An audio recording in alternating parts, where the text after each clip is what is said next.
Hello everyone! Merry Christmas! Join me in today's mini vlog as we visit Rancho Paraiso Nature Park located here at Zone 1, Barangay San Gregorio Rizal, Nueva Ecija.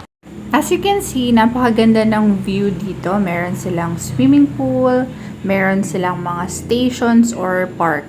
So as you can see, meron silang 21 stations. So it's called stations kasi they have a train.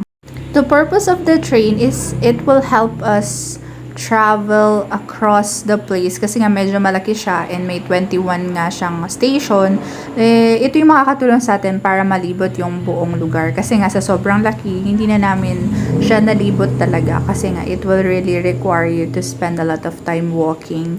And then, as you can see, this is the station 1, which is the Dino Park. As you can see, may mga dinosaurs made of, I think these are made of cement or statues, I don't know, but at least meron silang mga characters din for kids na kids will absolutely love and take pictures with. May playground sila dito, may swing, may seesaw, and there's a lot of places na pwede kayong mag picture with, especially ngayon na Pasko. Syempre, we want to take pictures na magaganda, memorable with our family, so it's a nice place to visit.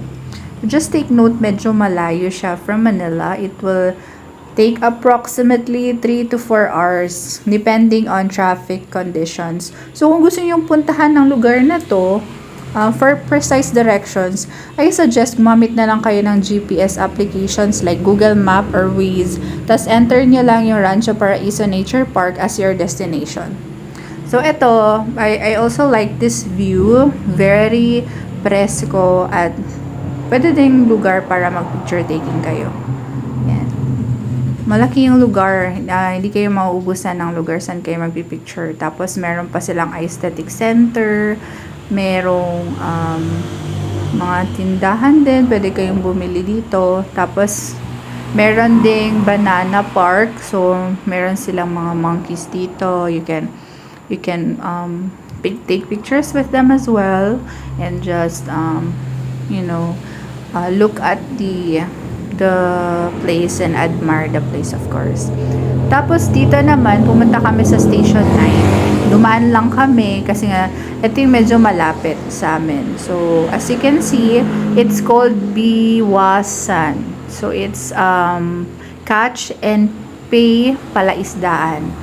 So papasok tayo dito.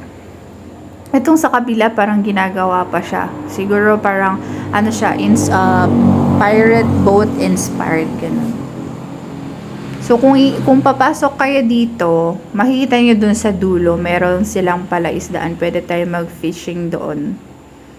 Yan, samahan nyo ako, puntahan natin siya. Ayun, yan. Ito yung station 9.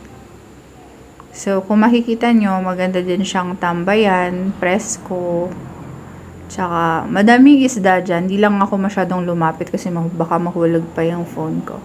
Then, after doon, naglakad-lakad din kami. Ito yung train na sinasabi ko kanina. Hindi ko siya masyadong nakunan ng malapit. Basta yun yung train. Kung gusto yung makasakay doon, kailangan nyo magbayad ng I think 50 per head, tapos dapat 10 kayo para umandar siya. So, kung tatlo lang kayo or apat, you can pay 500 pesos. And by the way, para sa entrance fee, so 50 pesos po yung entrance fee. Tapos, kung gusto nyong maligo or gumamit ng swimming pool, additional 70 pesos po per head.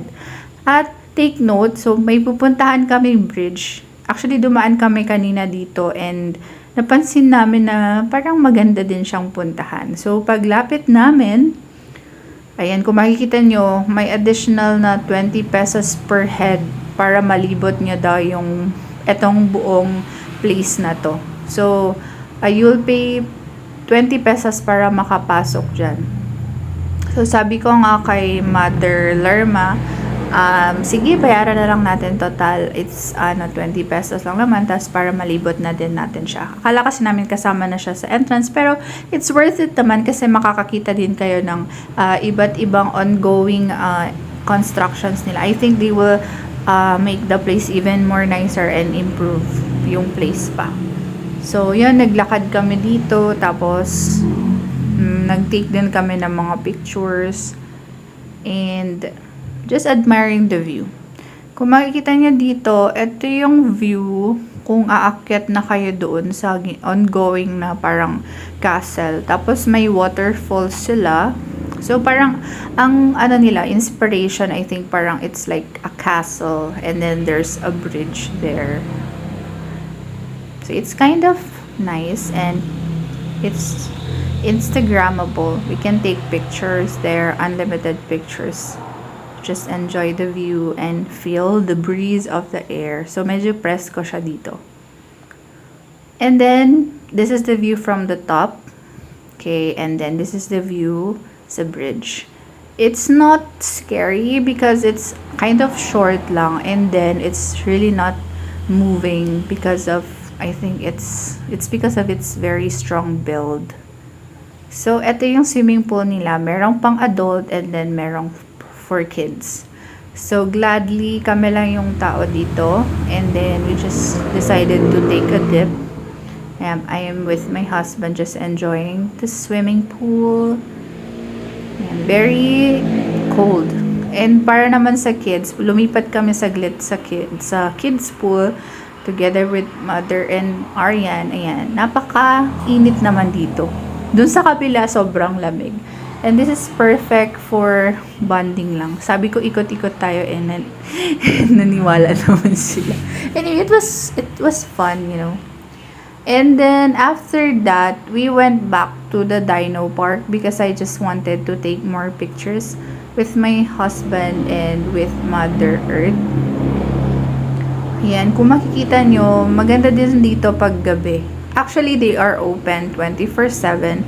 So, it's perfect for those who wants to sleep here overnight. I think nasa 2,000 daw to 5,000 ang room. And then, kung dun banda sa magsiswimming pool kayo, nasa 1,000 per cottage. So, for more information, accurate information, you can visit their page sa Rancho Paraiso Nature Park. Yan. It was a nice holiday spent here at Rancho Paraiso. I'm sorry for the loud noise. Madaming dumadaan na sasakyan. Anyway, so yun. I hope you enjoyed this mini vlog. An 8-minute mini vlog. So yun, it's never too late to have fun and play at the playground kahit matatanda na kami, di ba? Makikita niyo naman na nag-enjoy talaga si Mother Lerma. Her smile is so big. Ako naman medyo nahihiya pa ako, pero nag-enjoy ako dyan. So yan, thank you so much for watching. Again, Merry Christmas!